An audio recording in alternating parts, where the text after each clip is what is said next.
Folks, hello. This is Tea Time with Dr. IYABO. How is everyone doing today? I hope you guys are doing well.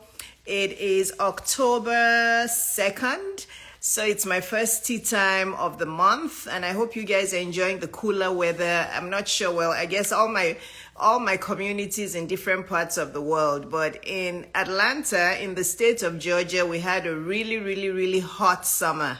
Honestly, I have been done with the heat for a while. When you're 52 years old, you know what I mean about the heat. My body cannot tolerate the heat anymore. So I have been so happy with the fall weather. Now in the morning, it's in the 50s and it's just cool and crisp and it's so wonderful. So everybody, welcome to my tea time. Tag your friends on this tea time because it's going to be a wonderful, I know somebody says, excuse me, here in Florida too. I know Florida has been hot and I hope you're not in the region where the hurricane is really bad. So those of my Floridians who are on here, I hope you're all safe and you haven't lost your homes and the hurricane hasn't affected you. So yeah, welcome everyone. If you want to invite your friends to this live, you know how to do it. Just type their name, post it, and they'll see it and they'll join, okay? And Jen is here. My guest, Jen Polt Robinson, is here, so I'm going to bring her right on. As Jennifer joins, everybody, welcome to my live. I'm so glad you're all here. We're going to have fun, okay, this afternoon. Hi, Jennifer. Hi. Yes. How are you? I am doing even better now that you're here live with me. Oh my gosh.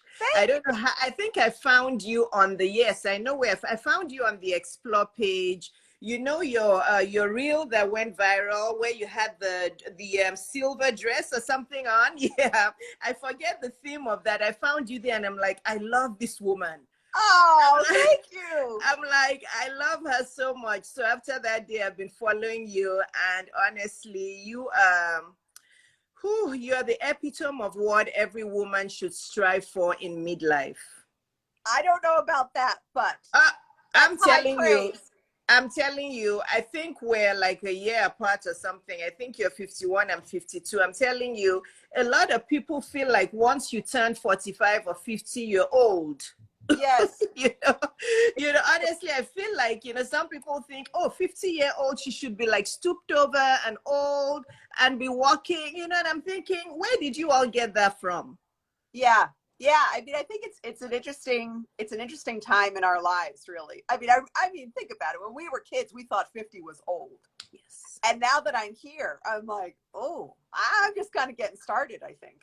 Yes, I know. I'm the same way. Sometimes I forget I'm 50. I have to remind myself that I'm not 30 something because my 30s went by really quickly.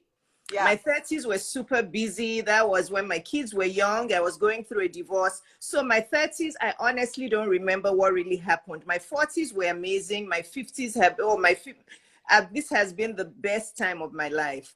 But anyway, you and I like to talk, so we better start the topic of the day.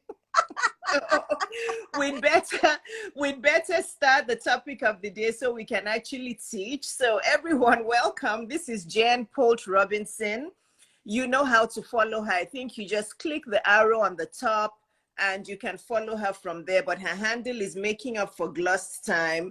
And honestly, when she said yes to my tea time, I was actually dancing that day. Jen, I'm not kidding. I was dancing because I'm like, I would love to chat with her because I love your energy. I just love, you're so real. You're so authentic, that it's hard to find these days people who are just themselves, right? So quickly, Jen is a full-time executive in the beauty industry with over 25 years in sales and training and coaching. You can tell that she's very comfortable in her own skin. She's had a lot of experience in sales and in teaching, and she's also a full-time social media content creator. Like I just told you the name of her platform. She talks about styling. She talks about beauty. She teaches beauty tutorials. She's very relatable, as you can already tell. And all her content is very pro-aging, which I love. Okay, because whether you're 22 or 25 or 30, one day you're going to get to your 50s. Okay. It's coming very fast behind you, and one day you're going to get to your 60s, 70s, 80s. So you might as well start learning from us. And the topic of the day is just women, creativity, and the online business world. Okay, because this platform is still kind of new to some of us. You know, it's taken us, trust me, I've been on Instagram for 4 years. So the person you're seeing talking today is not the person that started 4 years ago. I was very shy. I was timid. This wasn't me. My friends still see me and they're like, IYABO, are you sure that's you, or is it a clone of you? But yeah, so everything takes time. But Jen, if you're ready, my questions for you are here. I have lots of them. We'll try to, cover all of them. So what exactly is creativity? What is it, and how does it benefit us? Wow. I mean, I think for me, I think creativity is tapping into your heart. It's tapping into the things that bring you joy. I mean, I think creativity is a broad term for sure. And for me, it is, that feeling of finding beauty and finding joy out of making things and presenting them. And they always talk about right brain, left brain, and I feel like my right brain has always been firing just a little bit stronger than my left brain. I can tap into the left side of me and be very logical and data driven and all of those things, but at the end of the day, when you are creative, there is that need to create. There is that need to, if it's painting, if it's sculpting, if it's, creating speeches and motivational pieces, whatever it is, there is a desire to lean into that part of your heart that wants to put beauty and thought out into the world. That's wonderful. So now, let me see, how would I put this? I'm not sure that I've always been a very creative person. Again, because I'm a doctor, the scientific left part of my brain was exaggerated. But since I discovered my creativity, I believe I've been the happiest I've been in my life. How about you? Yeah, I think it's been an interesting journey, especially in the last handful of years, as I've really leaned in to my creative side more. I'm realizing how vital it is for my own feeling of self-worth and productivity, that feeling of tapping into these things that bring me joy. It's writing, it's, presenting all of these creative outlets that I have. And the Instagram thing has been a vehicle for that. And it's made me realize that when I am not in a creative energy, I can get very frustrated and very disillusioned with what I'm doing if there isn't a balance between the two. I can be very logical and I can analyze things and take, piece of parts and take all of those things apart. But there's this part of me that gets fired up and energized and fulfilled when I am doing creative work. So there's that. It's been very interesting, I think, in my career in sales and in management. There has been a lot of focus for a very long time on people. I've always focused a lot on people and on the creative side. And over the last handful of years, my career has morphed a bit into being a bit more data driven. And I find myself being less fulfilled by it. And so the Instagram thing is helping to fill in that feeling and patch that hole of feeling like I'm a little off kilter. Yes. So do you have another job that you still do full time aside from your content creation? Yes. Okay, so you and I are the same, because I still have my full-time business that I run. Well, I have two businesses, this and the other one. Yeah. Okay. Yeah. So now most people, when they think of creativity, they're thinking of things like arts and crafts or painting or, they think more of something you're doing with your hands. Mm-hmm. Is that really all what creativity is? I mean, not for me. I've never considered myself in that aspect, creative artistically. I can paint a face. I could do a pretty good job at it, but it's never been something that I felt never felt a calling to be creative in that way. For me, creativity has always been with words and expression. So I've always loved to write. I've always loved to, I wrote poetry when I was little, and I went to school to be an English major. I was an English teacher. So creativity for me has always been about words and not about fine arts. So I think that creativity stuff, bubbles up in people in different ways. For me, it's not been, in that fine arts perspective, but definitely around words and presenting thoughts and ideas and speaking. All of those pieces are the things that I feel the most creative when I'm doing. So that makes so much sense. So your background is teaching. So teaching and English teaching. Now, my next question is going to be really relevant, because I wanted to ask you that, is our creativity usually linked to what we studied in school or college? Again, not all of us went to college, but most of us have done some high school, middle school. But so is it linked to what we're good at? Like, people look at me now and they're like, boy, you're a doctor, you're a pediatrician. How are you now doing all of this business coaching and relationship coaching and lifestyle coaching? But I tell them, I'm telling you, if I sat you down for 5 minutes, I'll tell you how it's totally related. Yeah. Yeah. Yeah. I think for me, and I had this conversation recently where it was around kind of my motivations in my career. And I do teach about beauty and style and all of those things, but that is just part of the language with which I teach self-esteem and self-worth and embracing midlife and chasing down dreams and all of those pieces. Yes, beauty and style are part of that equation for me, and they're part of the conversation. But for me, how someone feels about themselves on the outside can also affect how they feel on the inside. So for me, it's always been, a lot of times people will say, well, what about this? Or, where should I shop for that? And it's not really, I'm not an image consultant. I'm really a self-esteem cheerleader. And sure, I have language, I have conversations around beauty and style in that conversation, but I think it's all part of it. And I think going to school for English, I always was a creative. I've always loved that feeling of writing. I've always been a word nerd, I call it. Yes. And that's always bubbled up in different ways, and in presentations that I do for work and things that I present for Instagram, all of it comes into play. So none of what we've done in the past is wasted. In fact, somebody wrote a statement here that says, Eileen Vincent says, life develops your creativity. Your experiences give you inspiration, which becomes creativity. That is so vital. So then you talk about self-worth and self-esteem a lot. Okay, so self-worth, self-esteem, what we have learned in the past, our life story, all of that.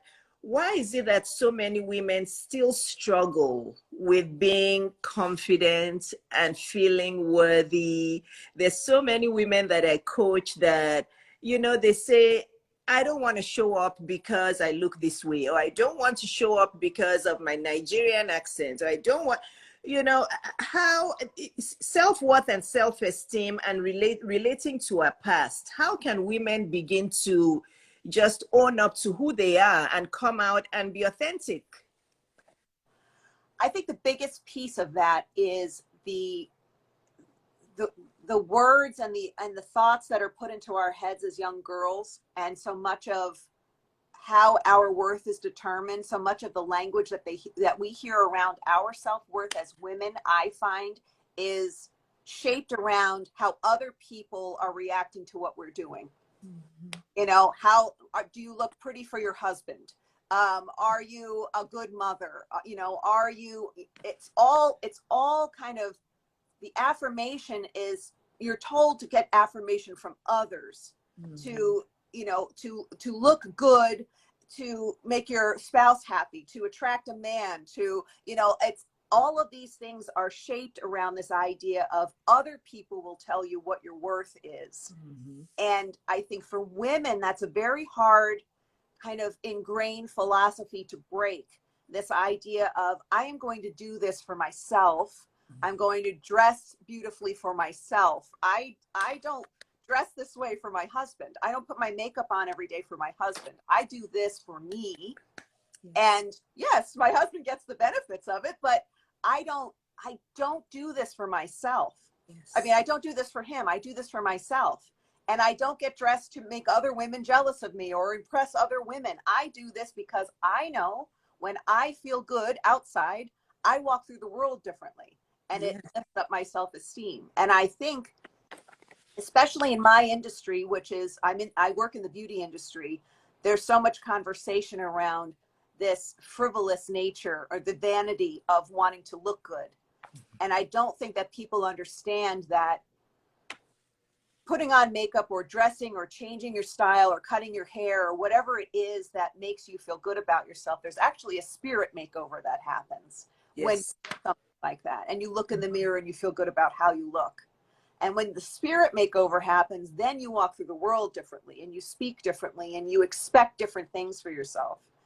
So I think that's the hardest thing for us as women, is this idea of determining our value based on how we feel about ourselves and not based on what the reactions are of these other people around us, these mirrors that surround us. Those reactions are not really determining what our worth is. And it's getting very clear about what makes me feel good about myself, what puts me in a space of feeling fulfilled when I put my head on the pillow at night.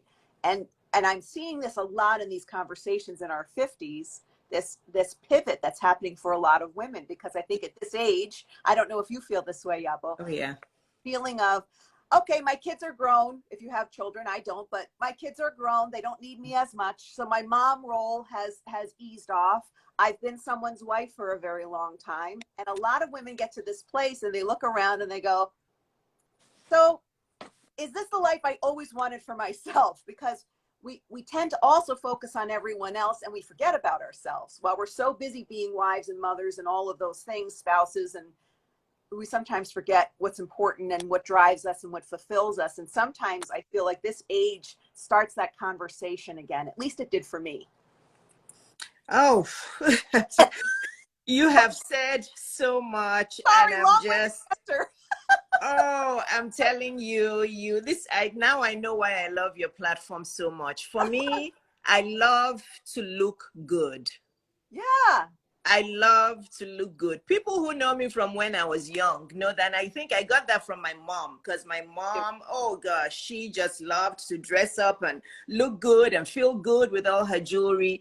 And women, we have to do that unapologetically. And please don't wait till your 50s. Like Jen just said, you don't need to wake up at 50 and then decide, oh, I need to look like this, look that. I'll tell you a really short story. 1 minute. One of my clients that I had recently, I think she's well into her 30s, almost 40. And I told her to do a video and all of that. And I said, put your makeup on. As soon as I said, put your makeup on, she replied and said, makeup?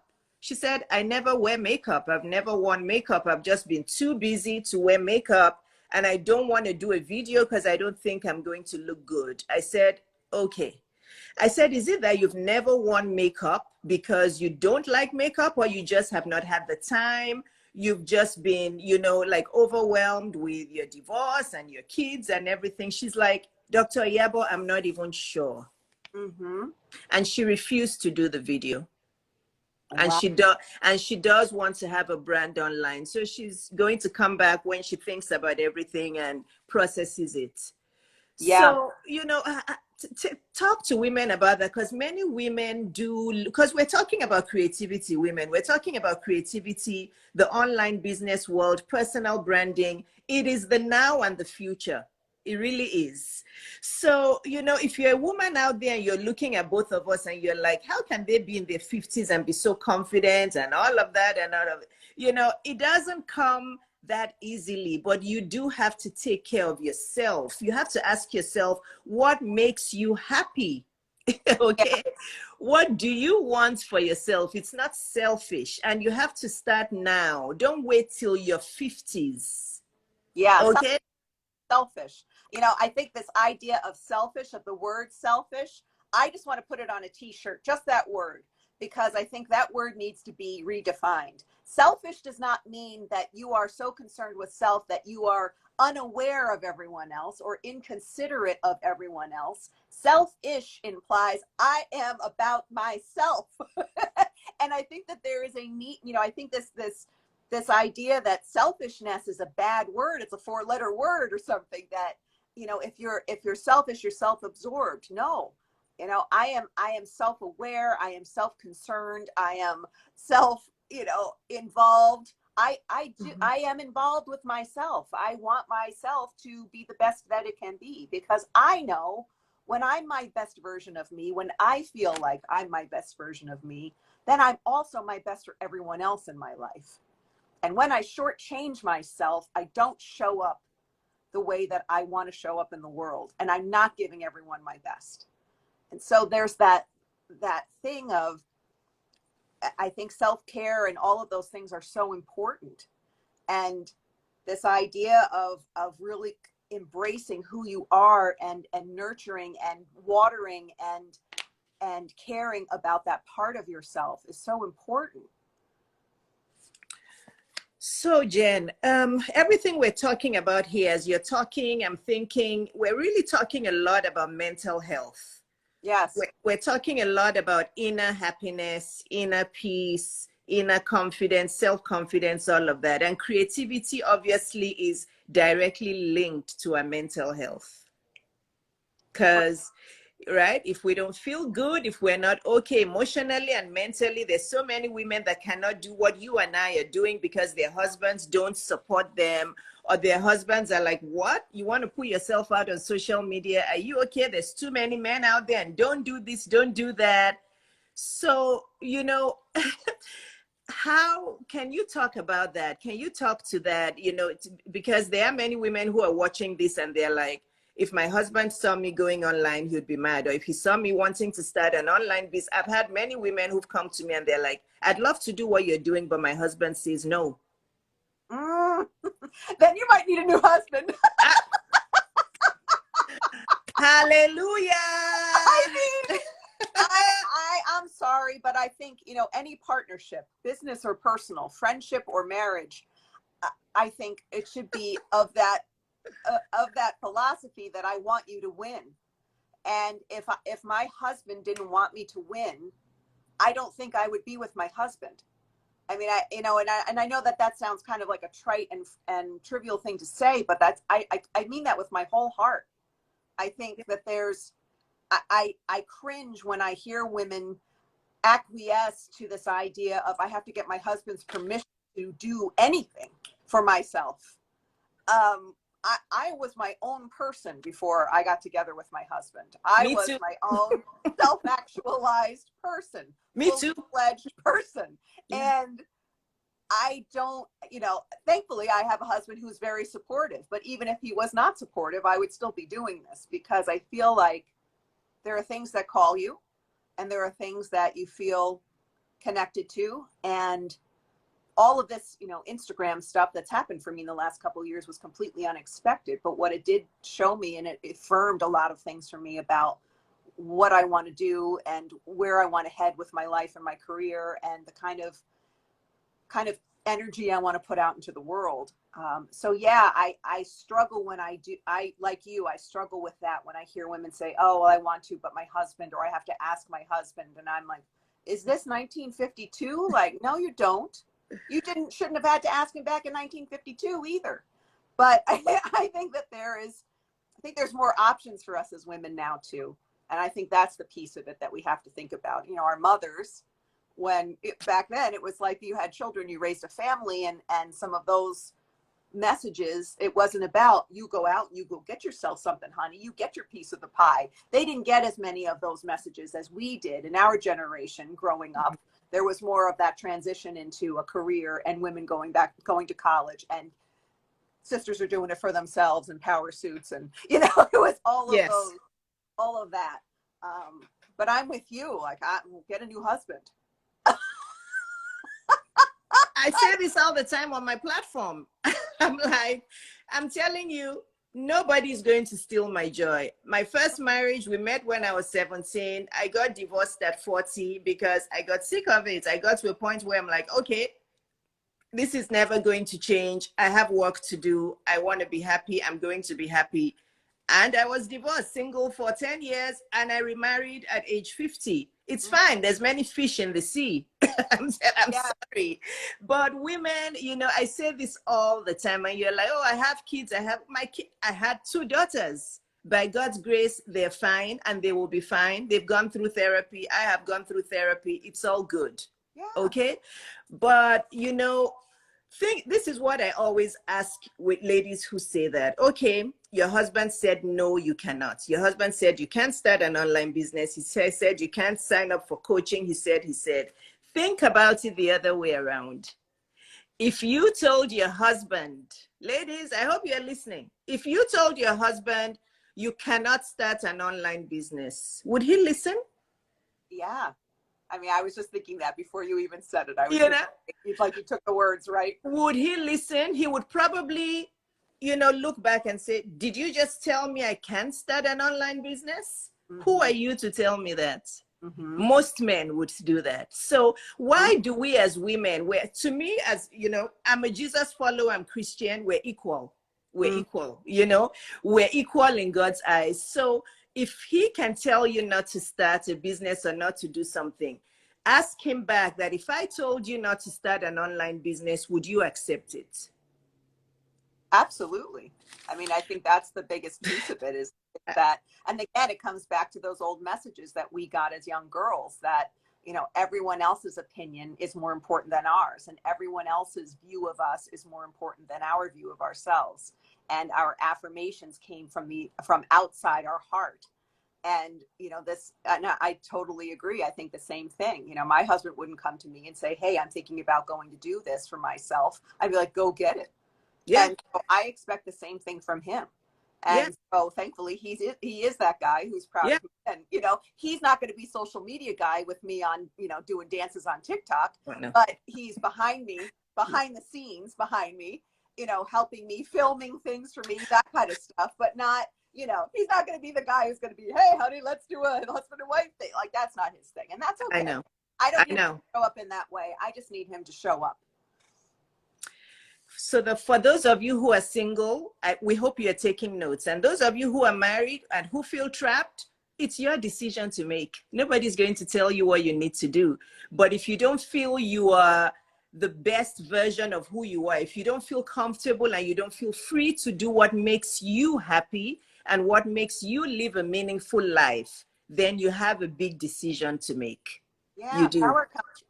True power comes from within. Yes. And getting really clear about what your power is and realizing that it's not defined by the people that are in your life is vitally important. And it takes time and it takes work. I didn't always feel this way about myself. I wasn't always a confident person. I wasn't always, you know, I was always a little bit of a ham. I'm not going to lie. But as far as like, you know, I think I had pretty decent self-esteem always as a kid. Yeah. But I don't know that I've felt as powerful as I have come to feel in like the last 10 years, as I really started. And to your point, I got divorced in my late 30s and got remarried 8 years ago. And, you know, same thing. There was that feeling of, oh God, I'm almost 40 and am I ever going to find somebody again?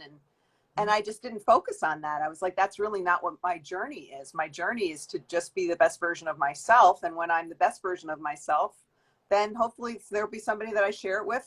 And if not, then I'm just going to be the lady that has 4 dogs.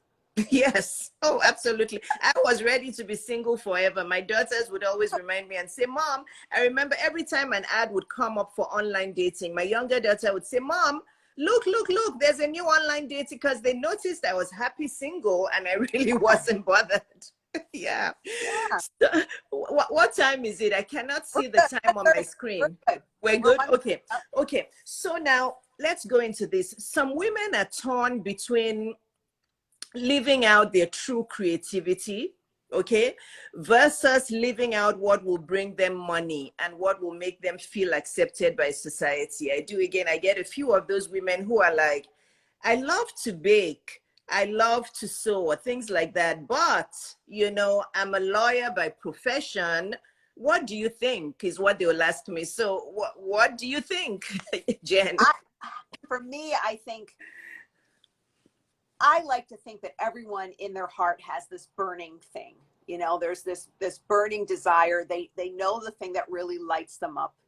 And for some people, it could be just being a doctor and treating Yes. people and making people well. And that can be the thing that just lights you up on fire. For me, it's always been, I've realized as I've really taken inventory of my life over the last, 25 years of my career, but even as a younger girl, there was always this thread for me of mentorship. There was always this thread in everything that I do. In one way, shape, or form, I was teaching and coaching and Okay. and all of that. Mm-hmm. I think we cheat ourselves when we don't lean into that piece. When there is that feeling, when you have that, like, kind of, oh God, I have a friend right now. She's been learning to bake and she's been doing all of these different things. And she's like, I'm having so much fun with it. Being a student again and just trying to figure out this stuff and enjoying this idea of just being creative. And she's also it works with me in our regular 9 to 5. And she is like, I feel the same thing. I need like a creative outlet. Like there's this part of me that's just not feeling fulfilled. And yeah, I think there is that, I feel it in myself now. I feel very called to go hard on what I'm doing on Instagram and to really brand myself and to do other things with my career. But yes, there is that thing. We get a little stuck in the stability. We get a little stuck in the 401k and the pensions and the and the paycheck we can count on. And that's where you have to ask yourself the question, like, am I willing to make the risks? Because I have learned in my life, great risk, great reward. I've taken quite a few chances in my life and moved across the company, no job, $500 in my pocket, figure it out. I've taken chances in my life and have tried things and have just trusted that I would figure it out. You can always find another job. You can always go back to what you were doing. You can always, but there's only so many chances you get to kind of grab at that ring that like bucket list ring, that always wanted to write a book, or I always wanted to do, just that grabbing for it. And I don't know. I don't want to get to the end of this and say, oh, I wish I did. I wish I took that chance. So yeah, I think, when those things start to nag at you in the back of your mind, that's when you really start to pay attention. I love it. I'm a risk taker. Yeah. Yeah. I've taken many risks. I tell my story all the time. I took out that big loan to start my business in my 30s, and it paid off because I grew the business to 7 figures, and the business is 19 years old and it's still making 7 figures. And, and I don't have to be there every day because I've removed myself most, it's wonderful. But I was writing down the phrases you were saying because they're so powerful. Jen said, great risk equals great reward. Okay, so if you're used to the stability, you love the safety, and you don't want to take a big risk, then you're never really going to feel like you've taken chances in your life and you're really living that meaningful life. You're always going to question yourself. Mm-hmm. Okay, yeah. So you write that down, ladies and gents. I think there may be some men on here, but write down what Jen said. Great risk equals great reward. Nothing meaningful is going to come easily to you. It's just, you've heard this many times, and it's true. It's not going to come easily. And she also said, you have to try new things. If it's nagging in your heart and in your mind, it's because it's never going to go away. And it's because that's probably what is going to change your life. Mm-hmm. Actually, God has a way of using his spirit to speak to us. And it's like, it will keep nagging you. You have to trust. She also said she trusted herself. She took the risk. She trusted herself. So it's, that's breaking news for you today. Honestly, it's breaking news. If you're not willing to take the big risks, you're not going to get the big rewards. Yeah, I mean, I think, and I'm not here to try to make somebody feel bad that is no. Playing safe. Playing safe is great. And sometimes that's all you can do, because that also comes from a place of survival. Like safety and survival are tied to each other. Yeah. I think I think I also have been lucky in my life that I have been able to take risks because I have a very, very, very rock solid support system. You Yeah. know, and I talk to my parents about this a lot, and my mom and dad always, and they're, you know, they're my favorite people on the planet. And they always say, you know what, we don't know where you get this from because we're not wired like you. We're like, let's second guess the paint color in the living room 25 times before we actually paint the wall. Like, we don't want to make the wrong decision. And you're always like, let's just F it and go for it. And they're like, we don't know where you got this energy from. And I said to them, I'm like, I think what you don't realize is that I got the energy because I knew that if I failed, I had a soft place to land. So I think so much of that comes from this foundation of who's in your life. Do they want you to win? Are they supportive of you when you're high and when you're low?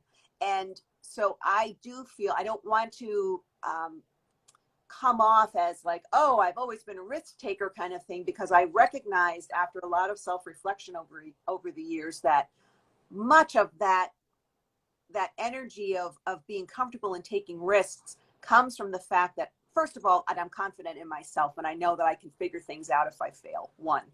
But the other piece of it is that I have family, friends, and a husband that I know if I fail, they're going to be right there, and I've got a place to land, and I will figure it out with their support.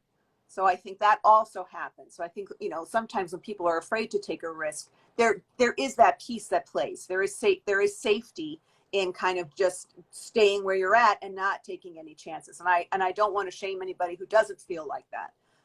But what I have learned in my life is that there's this great book called The Alchemist. It's one of my favorite books, and it's a parable, but it's that idea of when you are in pursuit of your passions, when you are in pursuit of your true calling, the universe conspires to help you get there. Yes. And it was when I started this whole Instagram thing, and I started to put myself out there more and more and more and more and more. And all of a sudden, other things started to align. People came into my life, opportunities came into my life, just things that I've always dreamed of started, you know, popping up in my email. And it was like that feeling of, okay, universe, I got it. Like, you know, here it comes. Like, keep going, keep doing what you're doing. And I think that those are the things that we sometimes we need to keep our eyes open for as we take chances and we pursue things that we really love. So true. So true. Our stories are similar. The support system is key. My dad, well, my parents, both of them were my support system. Both of them. I was a daddy's baby. They were both entrepreneurs. I grew up with them, you know, watching what they were doing in business. They supported me every single day. They didn't live in Atlanta with me when I moved here, but my dad called me almost every day. They were so supportive. So I knew I had that support system. And even all through my divorce, they were there supporting me. My family was supporting me, you know, so, and now I have a very supportive husband. So you're so right that, you know, some women do have to they have to stay in the stable environment, because if anything goes wrong, who's going to support them? You're so right. Yeah. For sure. Yeah. And once you start to put yourself out there, the opportunities do show up. Mm-hmm. They do. They do. So now we've talked about a lot: mental health, finding your joy, self-worth, self-esteem. All of these things help you become creative. You know, aligning your past education to what you're doing now. All of these things that we've talked about, risk, reward, all of that. Now, if there's a woman out there who is like, okay, it seems like IYABO and Jen kind of know what their creative skills are. They've evolved into it. How can I find mine? No one has asked that question, but if there's a woman out there wondering, how can I know what I'm good at? How can I know what my creative skills are? How can they begin to find out? I think, you know, part of it too, I think there is that thing, like, what are the people who love you that are in your life? What do they turn to you for? You know, what could you speak on for hours for free? That's basically what I did on this thing for a year and a half. I spoke about stuff I love for free.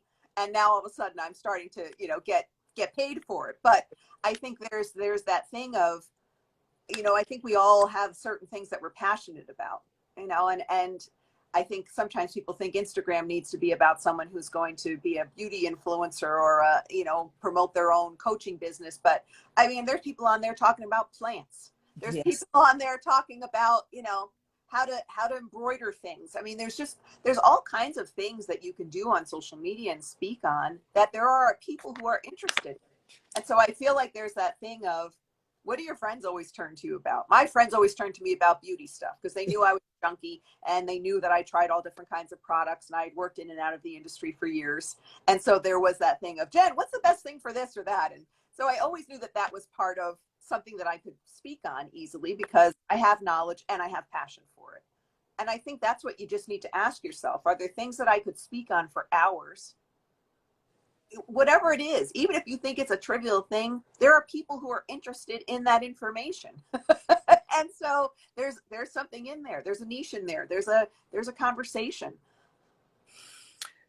So once they find that, so what if somebody says, okay, people are always coming to me to ask how they can, let me think of something really bizarre, like they can turn their old clothes into, if I'm so good at sewing that I can help you turn that old dress into a blouse or something, and if there's that person saying, oh, you know what, I'm really good at sewing and fashion and all of that, how can they begin to, oh, I think your internet is playing up. I was wondering why you were still, oops. I think Jen's internet is kind of playing up. Jen, can you hear me? Can you guys still hear me? Can the audience still, oh yeah, Jen is gone. Oh no. Let me see if she'll come back. Yeah, can you guys still hear me? I hope you can still hear me okay. Her internet was playing up. Can you guys still hear? I'm going to try to bring her back on.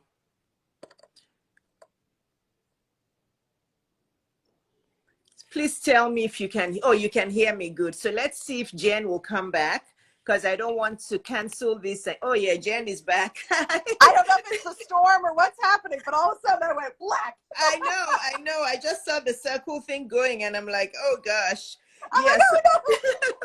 So I was giving the example that if there's a woman who says, oh, you know what, people always come to me to ask me how to help them convert their old clothes into new, that, okay, that's what they come to me for. Then what's the next step for me? How can I then start?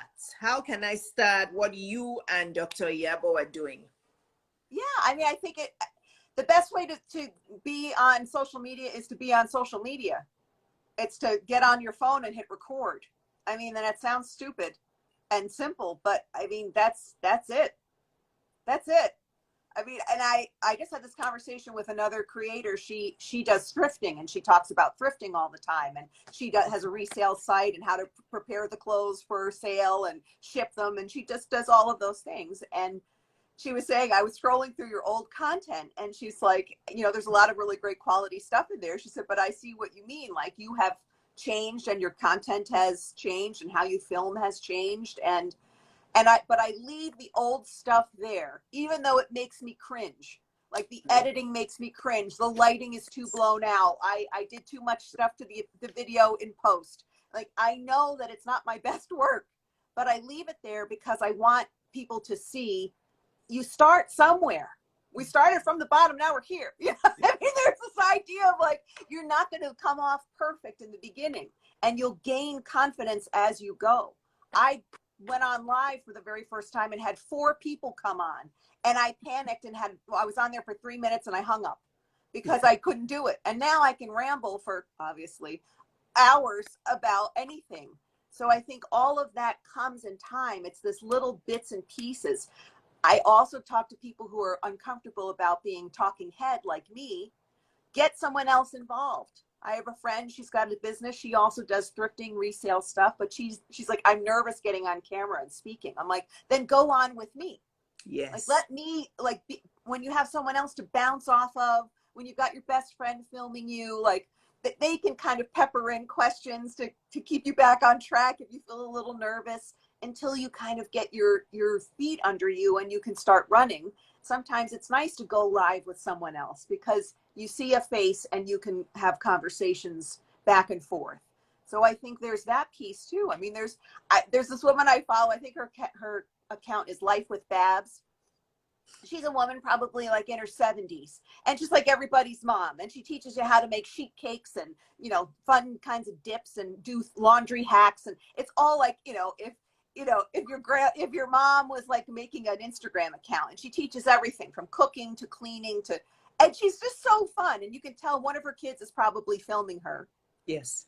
And she's blown up to be this internet sensation. And it's just, somebody talking about the stuff that they do every day. Yes. Somebody is interested in that. Yes. It's phenomenal. I know. You just have to start. Yes. Right? You just have to start and just keep going. I mean, it's like anything. You're not going to walk up to the golf tee and hit it long and straight. You're going to hack it into the woods a handful of times until you figure out your swing. It's like anything else. It's just practice and trying and seeing what works and then trying something else.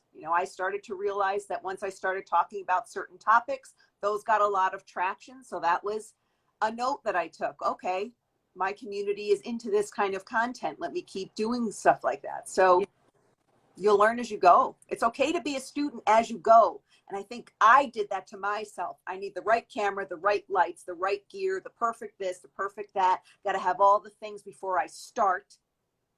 Yeah, somebody said 10,000 hours. Like, I have to have all the things before I start, before I can be great. And no, I've got to just wing it and figure it out. And that's the cool part, I think, of social media, is that perfection is overrated in social media. So much of social media, I think, is built around this relatable, the people that connect with me the most, the people that are in my community are there because I'm not perfect and polished all the time.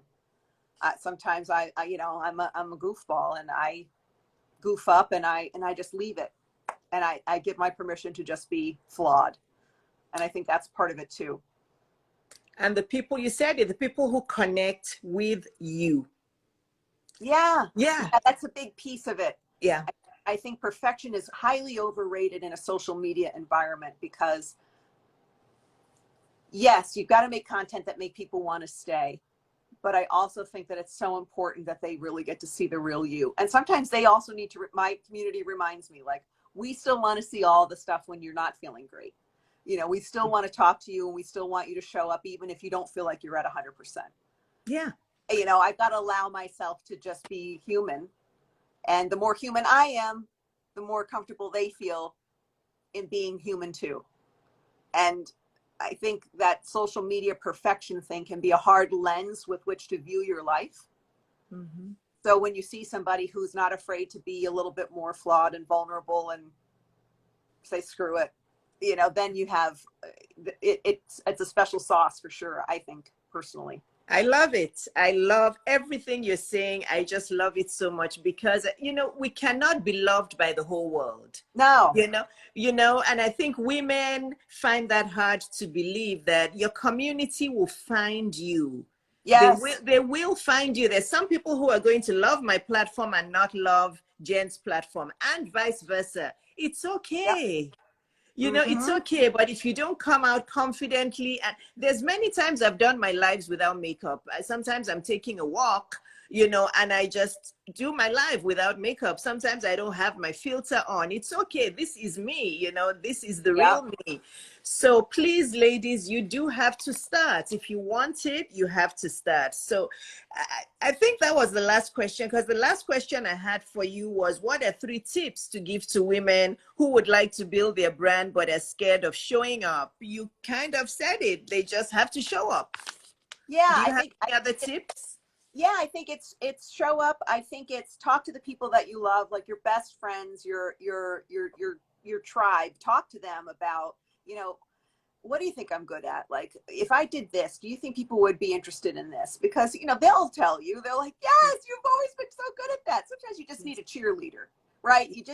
We know internally what we're good at, but sometimes you just need somebody else to affirm it and bounce the light back to you. Like, yeah, you are really good at that. You should talk about those things. I think if you're scared to go on camera, go on with somebody else. you know, have someone do an interview format with you, go live with someone like this, film something together, go shopping with your friend, have conversation. They hold the camera, you talk to them. Yes. You know, then there's somebody that you can talk to. It is hard sometimes to just look at your own face and talk to a screen that no one is there, no eyes to look at. So that could be difficult in the beginning. And then also don't get hung up on imposter syndrome. I have a whole like social media tips series I've been doing because so many people have come to me and said, okay, if I want to do this, where do I start? And it's just all little, like, you know, couple minute sound bites of things that I'm learning. And it's not, I don't know that they're revolutionary tips and tricks, but I think it is just good reminders about don't get hung up on perfection. Don't, you know, don't compare yourself to everyone else in your niche, because here's the thing. You don't want to be like everybody else in your niche. That's why people will follow you, because you're not like everyone else. Yes. I hear this all the time. Like women who follow me are like, thank God. I have been trying to find someone my age talking about this stuff that isn't talking about how to look 10 years younger and how to look 20 pounds thinner. Like someone who's just saying, you're good just the way you are. Now let's just make that beautiful. Yes. And let's have fun and laugh and giggle about the stupid things we're going through in our 50s and have fun with it. And it's so nice to get that reassurance from people who are like, I've been around the block in the landscape of women our age who are creating. And I like the fact that you aren't like that. You're just kind of, this is me, that's you, let's do it. Like, yes. Yeah. let's go for it. Yeah. And you've built an incredible community over that. I've seen your growth. I saw your post when you celebrated 50,000. I know. Yeah. And know. that was just what? That wasn't too long ago that you were on 50,000 followers and now you're over 100K. So yeah, because this is because your content is so likable. It is so relatable. It's fun. It's like you come to your platform and people, you know, I come to your platform and I smile. I see that the radiance in your eye and I just smile. It's beautiful. So thanks so much, Jen. Now, how can women come to you? So if there's what do you offer? What can women learn from you? So tell us, please, how women can gain from you. Currently, the platforms are Making Up for Glossed Time. That's Facebook, YouTube. I haven't done much on YouTube lately, but mostly Instagram. There's also a subscription service that I offer that gets you a little bit more behind the scenes. Later this year, there will be blog, website, all of that kind of stuff. We're going to have a lot more fun moving forward, but I've got some things in the works. Okay. But in the meantime, that's where you can find me. Okay, so just follow you on Instagram for now, and you know they'll start to learn other things. Yes. Thank you so much. Thank you so much for your time. I feel like I have a friend in you. Yeah, and you remind me, are you in Florida or California? No, I'm in the DC area. Oh, I give you all of these places that you don't live in. You're in the DC area. No.